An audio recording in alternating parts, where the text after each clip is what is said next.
It's worth remembering that every time my party has won the White House, it has, in the last 50 years, it has been with somebody who is focused on the future and opening the door to a new generation of leadership. Every single time that we succeeded. And it's also the case that that's what we're going to need in order to meet the challenges that the next president will face, different in scale and scope and kind from what we've seen before. That sun will be rising in a climate that is this close to the point of no return, and where the effects of climate change are already upon us. River cities like ours experiencing once-in-a-century floods on an almost annual basis. That sun will be coming up over an economy where we've been told everything's great because the stock market's looking good. And yet, more and more of us find that it takes multiple jobs just to hold on to what you've got.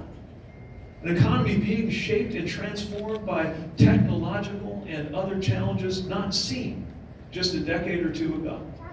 And then a set of global security challenges on top of what we were already dealing with, from the global health security issues on our mind as we see the news out of China, to cybersecurity and election security. Deeply and profoundly and dangerously new issues there to confront the next president. And we'll have to deal with all of those in a climate of partisan division and dysfunction in Washington, the likes of which we haven't seen at this level. So think about what it's going to take in order to confront all that. In order to deal with that, it's going to take an insistence on turning the page and a readiness to move on from the old political fights. And we ought to think about what risks we are willing to take at a moment like this.